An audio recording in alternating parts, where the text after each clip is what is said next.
Yun no, kung paano ko niluto yan. Tara, samahan niyo ako.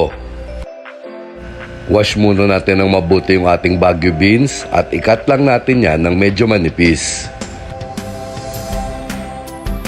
Pakuluin at palambutin na natin yung ating pork giniling at timplahan lang natin ng salt and pepper. At once na kumulo at malambot na yung ating pork giniling, drain, then separate. Lagyan na natin ng cooking oil yung ating kawali.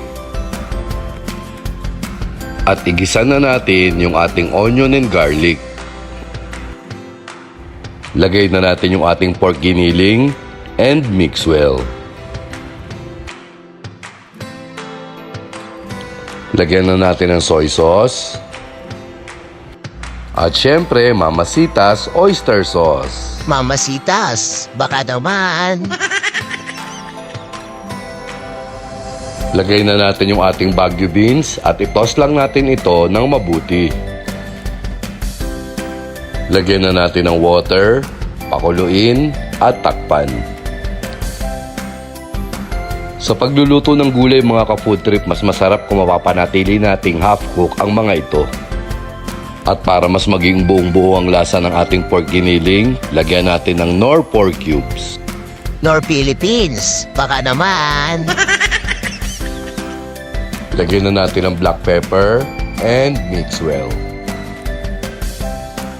Para mas bumango at lalong maging malasa, lagyan natin ng red bell pepper. And in about 10 to 15 seconds, pwede na natin siyang iserve.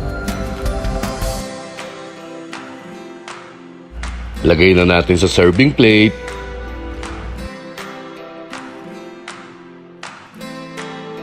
Para mas masarap ang kain natin, syempre papartneran natin yan ng boneless bangus. At eto na, ang aking version ng Baguio beans gisado. Oh my God! Wow! Johnny Boy, di ba diet ka? Tatakawan mo ba ngayon? Yang ka na naman eh. Sakto lang syempre, no?